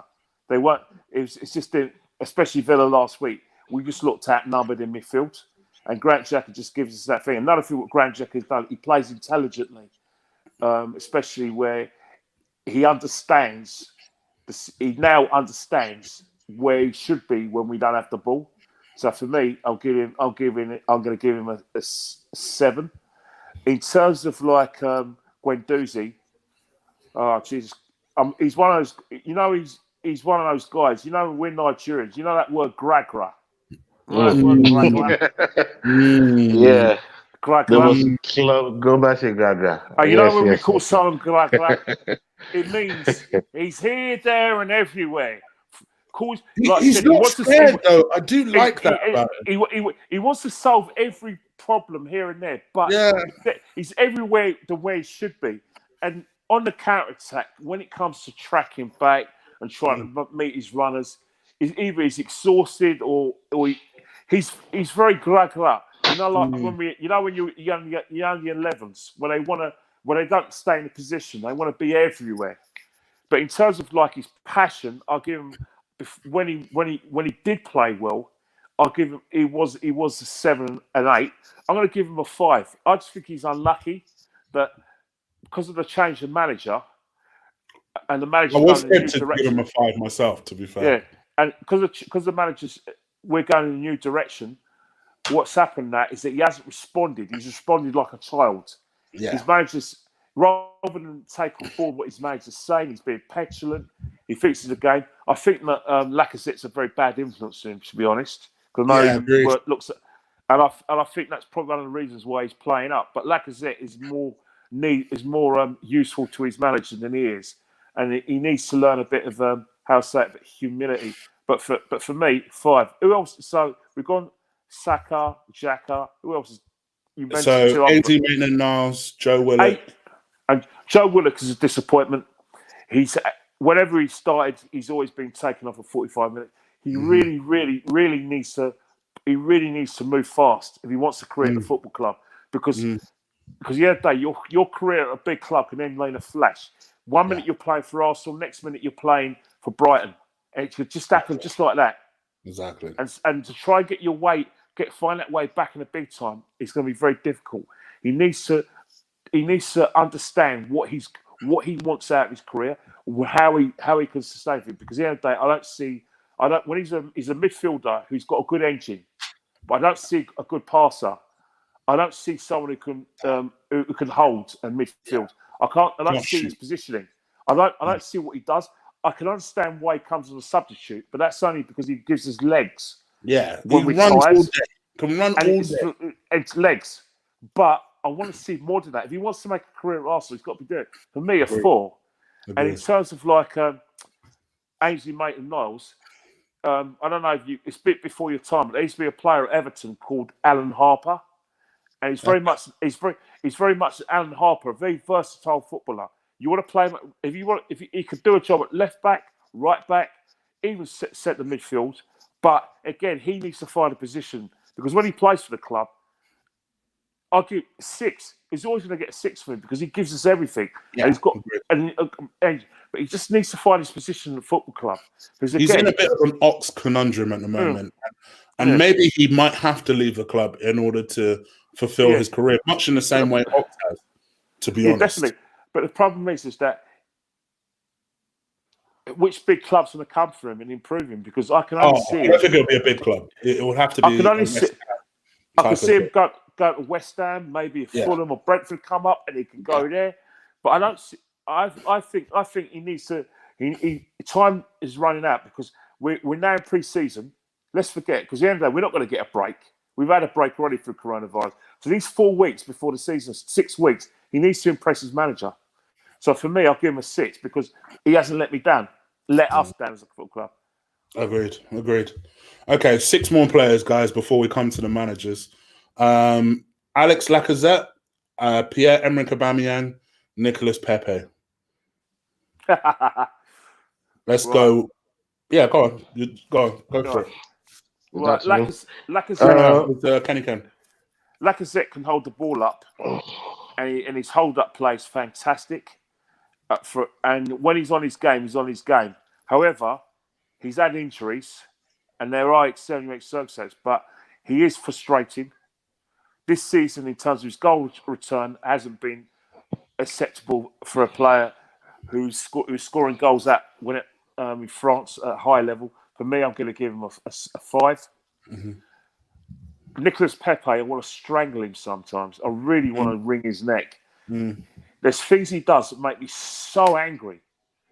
But there are extenuating circumstances. You're not going to see the best of Nicolas Pepe until we get a midfielder in the mould of Bruno Fernandes, and we also start dominating possession. Once we start dominating possession, you're going to see the best of Nicolas Pepe because when he gets the ball, because we're not dominating, when he does get the ball, he feels like he has to do something spectacular. So when he cuts in, he's part of the opposition's counter attack.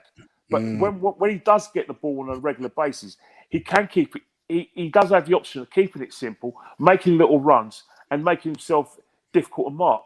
And at the moment when we don't dominate possession, he can be a liability. But on his day, he's fantastic. But for me, he's had a Perez first season. So for me, I'll give him a 6. Aubameyang, for me, is for me because of his goal scoring. You've got to give him an 8. Yes, give him that. He doesn't do much of anything outside the box. he protects our left back pretty well. But you know, anyone who gets 20 or more goals a season gets an 8 for me. Yeah, I agree with that. Ola? Yeah, I'll have to agree with Kenny on Aubameyang. I'll definitely 8 from him. Unlucky for him not to get the golden boot, but you know, to score as much goals as he scored and finish where we finished, you know, just look at the ratio. It's ridiculous. But then we haven't defended well. It's part of the reason why we're in the situations we're in.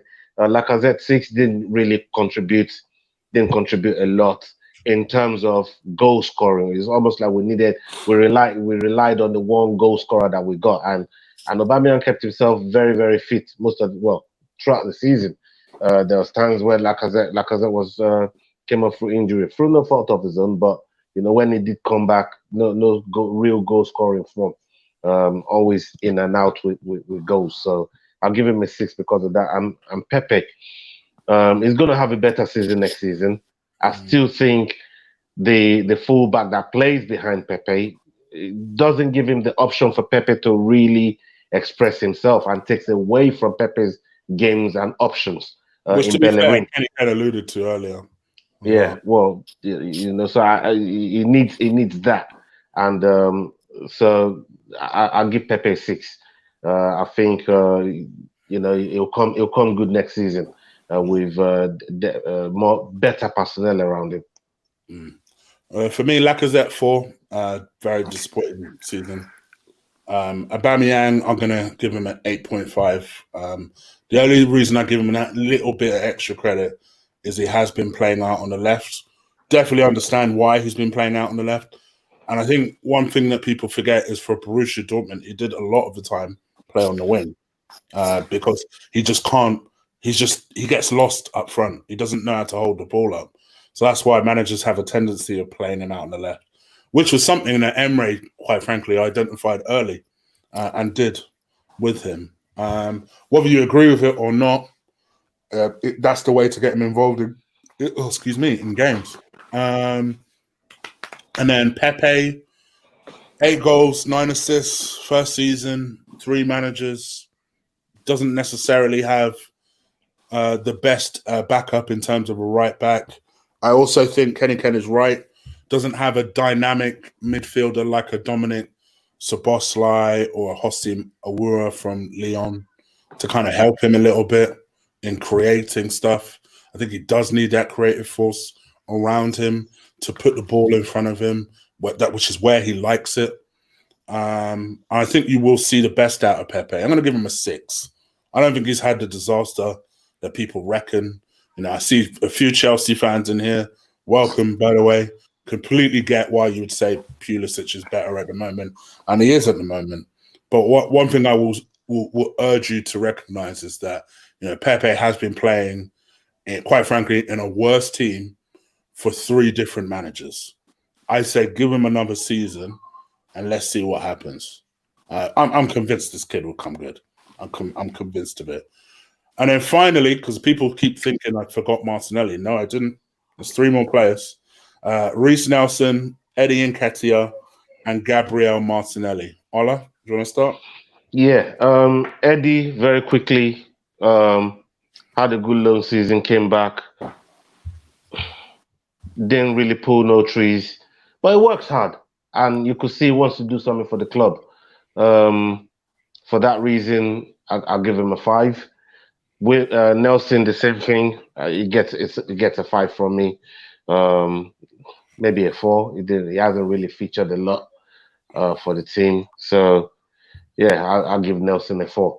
But Martinelli gets a 7 from me.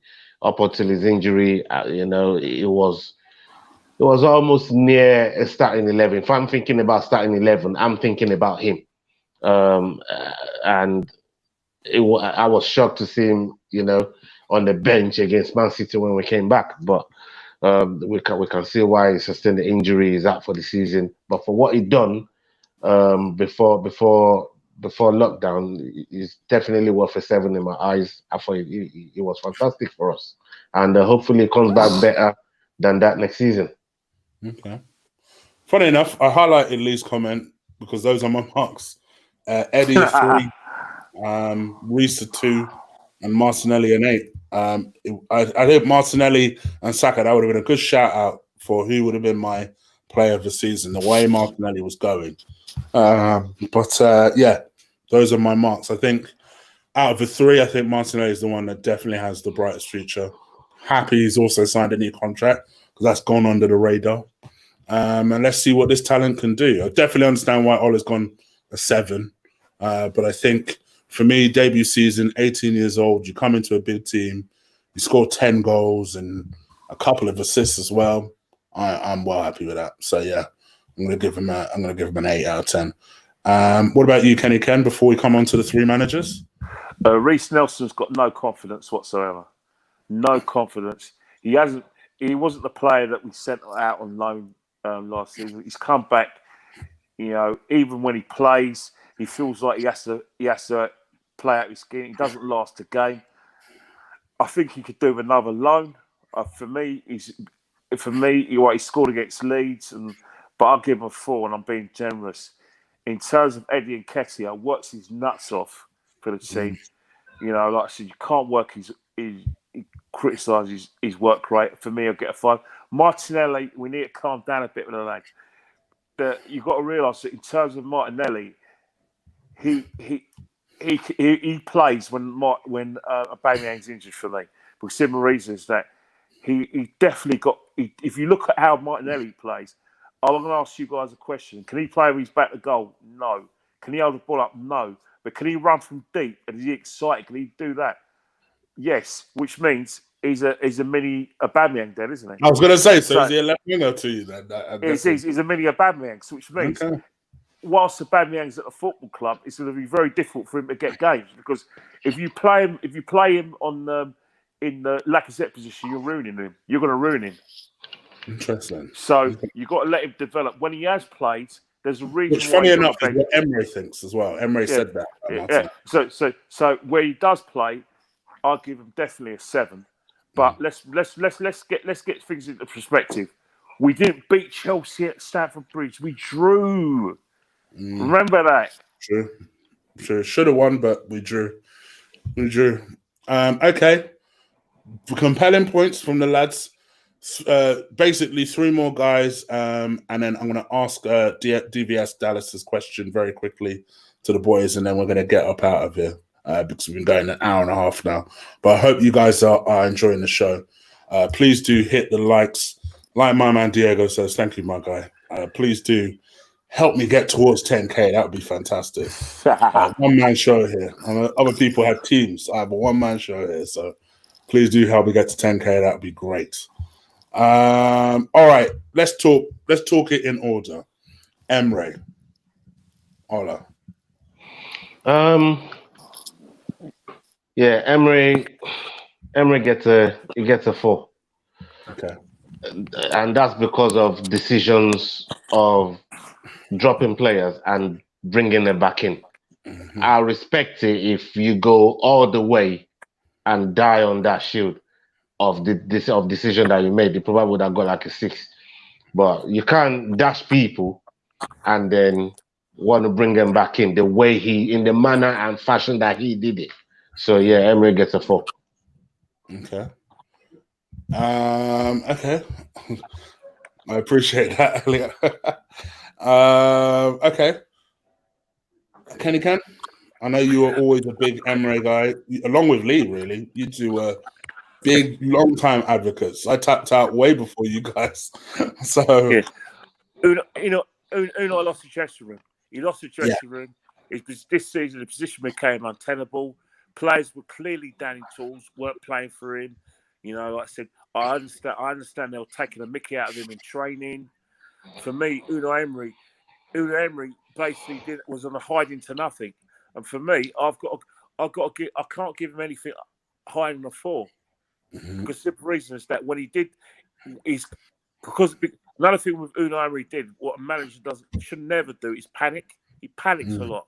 He panicked because of what happened last season. He panicked. He worried more about the opposition than Arsenal. And what he did is he considered a lot of possession to the opposition, which means one of the things I didn't like, Watford away, we were 2-0 up. We were in control of the game. He takes off Ceballos and takes off Mesut Ozil. What he immediately did is that Watford's midfield pushed up. Stepped up. I was going to say, went straight past there, a non-existent press, and got an impetus from that. Yeah. And then what happens? They get bringing back to 2-1, and because we haven't got the players to spray those passes and get us on the front foot, we're on the back foot. That means Watford push, shot and goal. Tactical mistake. He also made a tactic. He also Southampton at home it was over then anyway. Again, Southampton dominated possession, did the press from the front through Ings, wasn't able to work that out. Let's face it, because the players weren't playing for Unai Emery, we were quite easy to beat. So that's why he gets the 40. In terms of Freddie Ljungberg, very unlucky as well, because as much as Freddie Ljungberg is an Arsenal legend, he was part of Unai Emery's backroom team. And so he would have been a party to the players down in tools and showing disrespect. And if they're showing disrespect to Unai Emery's regime, they're also showing him disrespect. Couldn't get the players back. Brighton at home was an absolute disaster for the poor man. Well, we got Everton away was just two crack teams playing. Yeah. So for me, I'll give him a 1. Because he only gets a 1 because of the way we beat West Ham. But we beat a West Ham who were just as terrible as we were. I mean, when West Ham went 1-0 up, they couldn't even believe their luck. They were on the ropes as well. So I can't give him a higher than a 1, which is a shame. But he was very much part of the extension of Unai Emery. The only decision he could have made was when Mesut Ozil disrespected him after Brighton. But by that time, Ozil got injured, so he was going to leave it. He said he was going to leave him out anyway, but he really, really didn't contribute much. Arteta's very, in terms of Mikel, I know people say trust the process. There isn't a process. Stop kidding yourselves. Stop talking rubbish and saying we've got our Arsenal back. We've got nothing back. You've got the same players, same mentality. Like as I said before, early in the pod and the radio show, or prod radio show. As far as I'm concerned, right, and I say it with the greatest respect to Arteta. If you were in a football, if I was playing against any of you guys at football and I did a sliding tackle on you, right, and I cut your knee, but you still want to play on, what the physio would do? It'll get the magic spray, i.e. the hot TCP, blow it in your knee, tell you to grit your teeth and go out and play again. And do the best you can. That's how we play under Arteta. Bits and pieces football. He's got lucky, to be honest.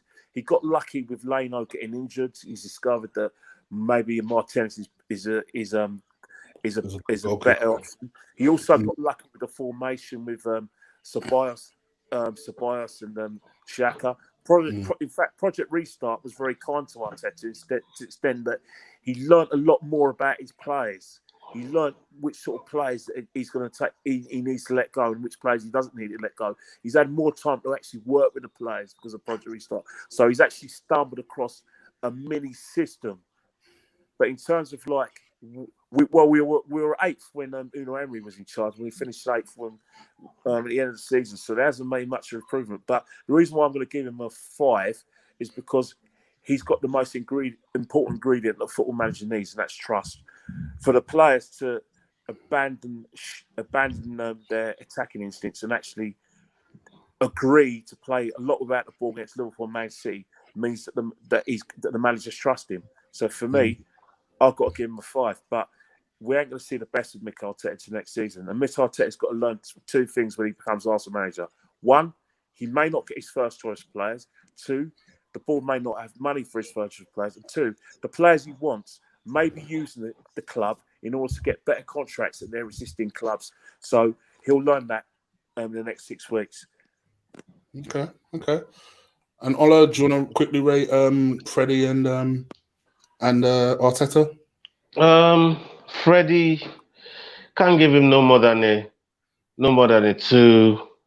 I'd say obviously a point for the game, the West Ham game, which was a good win.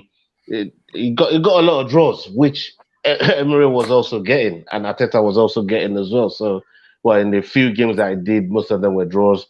Emery, like I said earlier on, the 4 fell on his own. So Arteta, for me, it's an average season. I mean, you can kind of see what he's trying to do, but he's still a novice, and he's got a long way to convince me. He's got a long way. I said it the last show me and you did, Chig. I said it. I don't think he should have got the job. You don't give a job as big as Arsenal to a novice. Mm-hmm.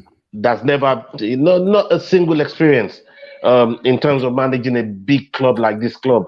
So he's still, it takes time to win that over. And on top of that, I was yet to see the club really backing with funds. I'm seeing the David Luiz signing. I'm seeing the Pablo Mari signing. I'm seeing players that we've already gotten being tied down. But I want you to really, if you really want to show, if you want us to get on board with Arteta, go and give him 150, back him with your money so I can back him. But don't back him with nothing and expect me to invest in him, because that only ends up in one way: disaster. And so right now Arteta gets a 5 from me. Hopefully, it gets back in, and then that's when you can really judge him and see what he does. If he wins the FA Cup, he goes to a 6. Okay, all logical. Very quickly from me, Emery's a 4. I always liked his in-game management, and it's something that, funny enough, Mikel Arteta for me hasn't displayed enough that he has, and he wouldn't do because he's a novice. But I think it was always a part of the management and their game side. With Emery, sometimes you could predict his team, but one thing you could damn sure not predict is how you'll change something during the game, and I miss that. I miss having a manager that could do that. We briefly had it, and now we've gone back to the Wenger style way of doing it. So I'll give him a 4 out of 10. Freddie, like you guys say, I think Freddie, I'm going to give him a 2, but I do feel a little bit for Freddie. I know a certain someone in mine and your group chat, Kenny, again, won't be happy with that, me saying that. But I do feel for him, because I do feel like he was almost not given an opportunity to succeed. He had no coaching staff. He had no real time. He was set up because he was in the previous regime. So the players weren't going to respect him because they didn't respect Emery. So he almost had no chance from the very get-go. So I think for that reason, I'll give him a 2. And as for Michael, or was it Mick L. Wenger that people keep calling it? He can't even wear Wenger's fucking resume, anyways, man. That's you know what I mean. This guy's a novice. Let's call it what he is. He's a novice. Listen, I think for me, it is what it is. Like Ola very, very much said, because I've been saying it all season. This experiment is nuts. It's nuts. It is ridiculous to give a job like this to a novice manager. I've said this from the very start, from the first time we were linked with Arteta.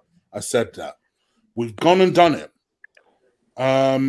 As always, I will back the club, because, as Kenny Ken says, every single week the club is the star, and I will always beat Arsenal in. I'll always back the club, but I will also have my say. And it is mad that this situation is happening. One thing I'll say, by hook or by crook, maybe a little bit by luck, like Kenny Ken says, we got to a final. That is an achievement I can't take away from him.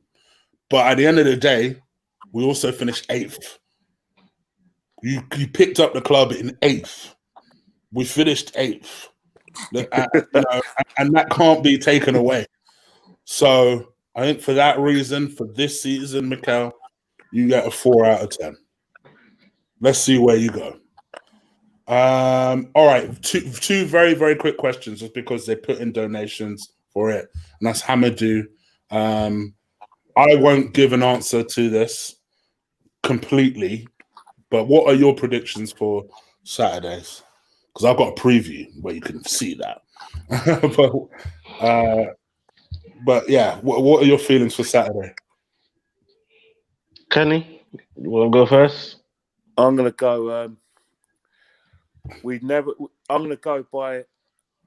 I'm going to go 2-1 Arsenal by the biggest fluke ever. But I'm not going to complain. Yeah. I'm kind of where you're at. For some reason, this cup, it makes us lucky. It also makes us perform an extra little bit more than we ordinarily would. So I'll go for an Arsenal win, but would it surprise me if we get trounced? Nope. So yeah, I'll go for a 2. I'll go for an Arsenal win.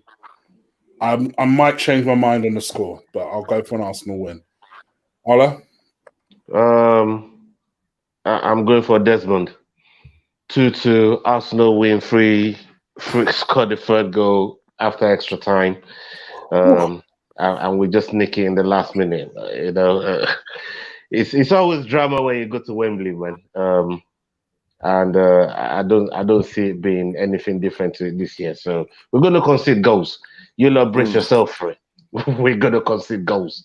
How we win will depend on whether Luiz that we saw against City comes up or Luiz, the Chelsea player, turns up.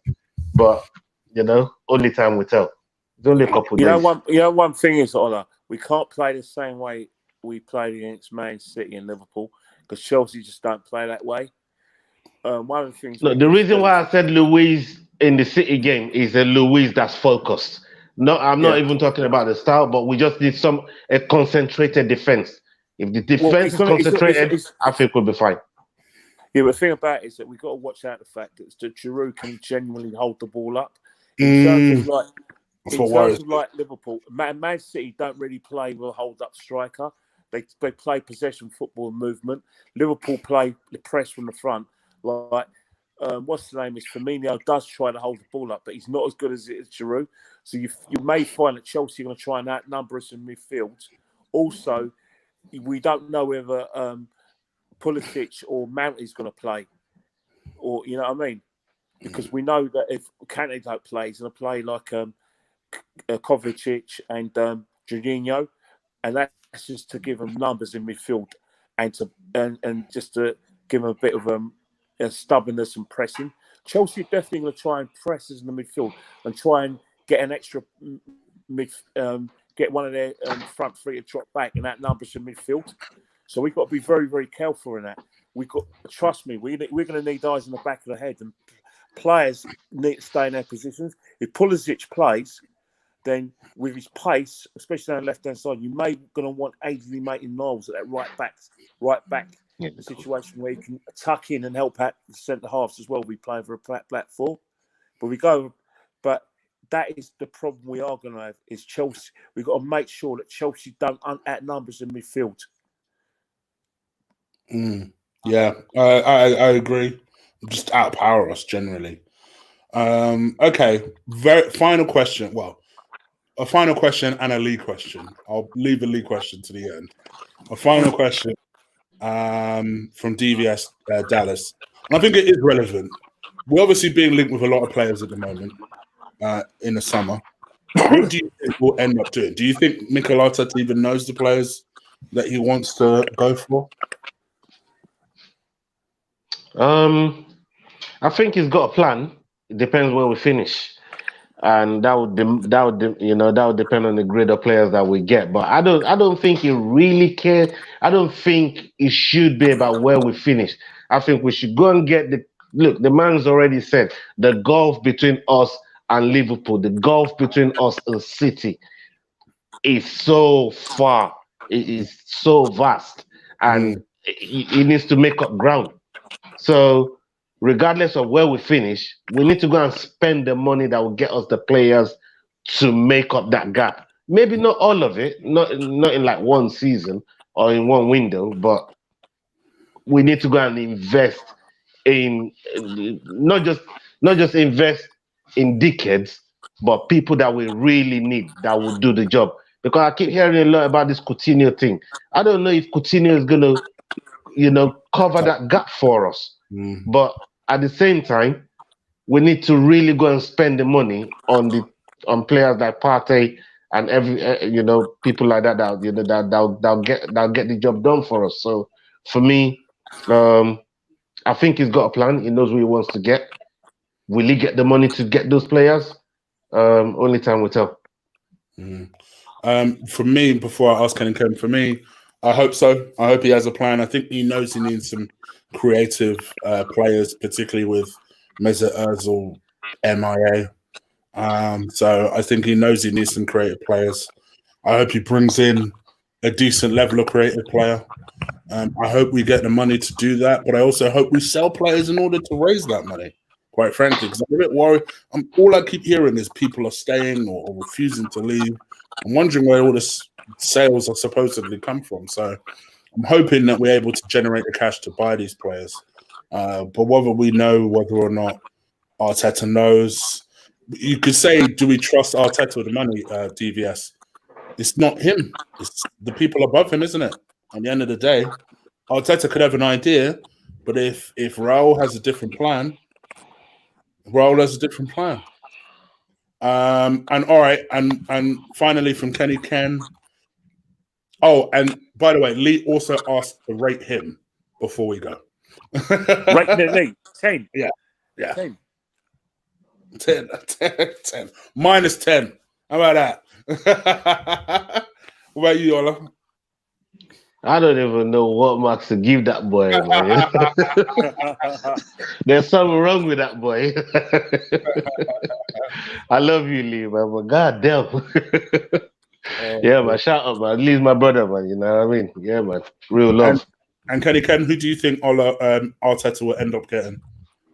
Well, the thing with Arteta is that I suspect he wants to play at the back. I expect he wants us to sort of play a high press, win the ball back, and dominate possession. So I think what's happening is that I don't know. He's going to want Saliba. He's going to be happy with Saliba, but I think that until he can, he'll keep David Luiz, but he'll want a centre half who can play, who's not just been the ability to defend, but can start attacks from deep. With long passes or just accurate passes.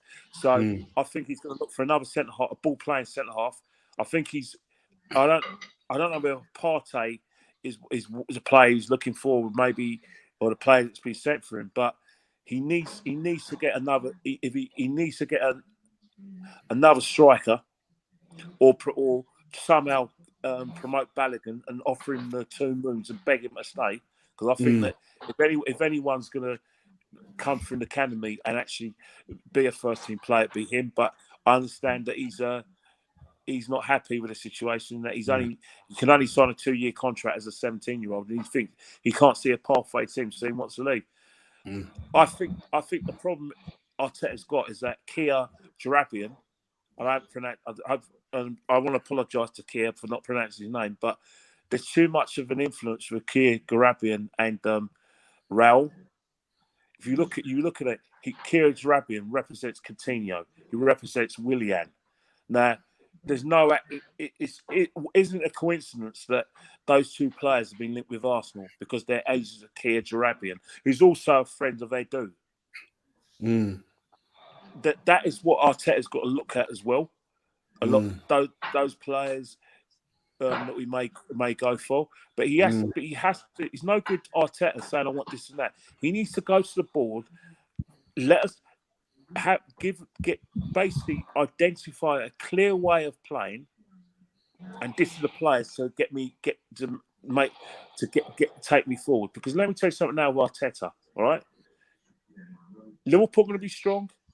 Man City going to be strong. Chelsea have got 2 windows worth of money, so they're spending money which they've saved. Then you've got a situation with Man United who basically who've got monopoly money and outspent Man City twice and outbid Man City for players as well twice in 2 seasons. Then you've got a situation with Spurs I've got Mourinho where he's got to do magic. But let me tell you something now, Arteta. You still have to find a way of getting that top 4. And the season after is find a way of getting challenged. Because anything other than a top 4 and challenging is a failure. Agreed. Now, whether you like it or not, this is what Arsenal Football Club is, a big name, but he needs to get back in the big time. Not being in the top, not being in the Champions League next season, not having a Championship challenge next season is going to be the end of you. If you're still playing in the same position by December, and your position is untenable, and all this goodwill is going to evaporate because you're only going to find that people want to say the nice things because it's expected of them. Because at Arsenal, we have a Freemasons of Arsenal support who think they're so superior to other fans that you must do their bidding. You must not say things out of turn. You must support the club like they do, or else you're expelled and excommunicated from the Arsenal supporters community. But deep down, they're no different to all of us. We want success yesterday. And that's in Arteta's in trade. Find a way. We know what you're up against, but find a way, which means get the players you need, make the Emirates a fortress again, and improve your waveform. You do that, then you can accelerate that. But if you don't improve in those 2 areas, you're finished. You're a goner. I will give him something though. He's definitely got the gift of the gab, like Lee Gunner, man. Like this guy can sell you snow in a bloody Eskimo, and that's Arteta's been really, really good at this. He's selling us dreams, but will he be able to cash in on it? Let's look. Let's see. Ola, I'm in the results business. Yes, the results business. He can talk as much as he likes, but I want to see results. Agreed. Right, we're 2 years in transition, and there's no excuses now. It's no good saying, "Oh yeah, but City's money." Find a way. Develop your own style. Make yourself difficult to beat. Make sure that you're clinical when you get your chances. He can't afford to get it wrong with the players he buys. Agreed. And for me, I just want to sign off with this, and thank you to everybody. Consistently over 230 people watching this whole show, so thank you so much for that. Because we know it's late, and I've very, very kindly thank you to Ken's missus and Ola's missus for letting me borrow them for 2 hours. That can't have been easy. I know Steph would have been mad if I had Lee for 2 hours. So I didn't ask Lee to jump on, but I think from my perspective, I just want to say, thank you to everybody in the chat room for sticking with me. Every one of my subscribers. I hope you've enjoyed the season for what it's worth. Let's see what happens on Saturday. And at the end of the day with Mikel, for me, bro, I might be skeptical, and I'm very skeptical. I've never hidden that. But I love Arsenal, and I want Arsenal to succeed at the end of the day. As much as I threaten to watch Haringey FC, maybe at least my expectation will be in line with them. At the end of the day, I still will give a damn when it comes to Saturday. I will still wake up early, nervous. I will still make sure that we go into that game and I pump myself up ready for that game. Because you know what? I don't see it as it's just an FA Cup final. That's silverware on the line. I don't give a damn about Europa. Great. That's a great bonus at the end of it. But for me, it's a chance to win something in a disastrous season. I give a damn. I really do give a damn. And for all of my criticism, I just want Arsenal to succeed. I don't care who's at the helm at the end of the day. If you're bringing me a trophy, great. So let's start with Saturday. Let's almost write this season off with a big line and say, all right, let's start our road to success from Saturday onwards. Because like Kenny Ken says, you got to find a way to turn this tide, and we'll all be riding with you. That is my genuine thoughts on this. So I hope everybody is okay. Thank you so much to everyone in the chat. Thank you so much to my guests. Thank you so much to Steph and Lee that have been working overtime in that chat room. Thank you so much to all the subscribers in the chat. Kenny, Ken and Ola, do you want to let the people know where they can find you? Big up, go. You can find me on Twitter and Instagram at KennyKen1972. I do on the match day. I do a lot of videos. You know, my brother says I need to cut my hair and probably put a comb through my hair, but you know what's happened. I'm growing old disgracefully. In terms of Twitter, you know, I like to give the players a bit of a G up. I know they don't read my tweets. I'm not friends like the players, like certain people. But at the end of the day, it's all about the football club. Arsenal comes first, second, and third, and I'm just looking forward to Saturday. Brilliant. And Ola? Yeah, you can find me on Twitter at Black Scorpion free on Twitter, Black Scorpion free on Instagram. You'll always find me every Friday. Come to the Combat Show. If you like boxing, MMA, people kicking themselves in the, punching the hell out of each other. Come find us on the Combat Show, Combat with a K. Links in the description below. You'll find us there every Friday. That's why we mix it up. Hopefully, so we'll be able to get Kenny Ken on there as well. I'm waiting for the right fight. One more thing. The next from the 1st of August up until the 22nd of August, they're going to be matchroom boxing on Sky Sports, culminating with a pay-per-view on the 22nd of August. Dillian White is going to fight Povetkin. That's the one I'm on the card. Kate Taylor is fighting them. We need Kenny for the in rematch. This team. So, like I said, you're going to get your boxing back. There's going to be no crowds. You're going to hear all the thuds, but it's back, baby. Our second favorite sport's back. Agreed. I can't wait for me. I can't wait. But anyway, guys, please do slap a like on this video before you press that X button. I'd appreciate it. Hit the subscribe button if you haven't already. Road to 10K is on. Let's get this done. We out of here, guys. Thank you so much for your time. Take care. Peace.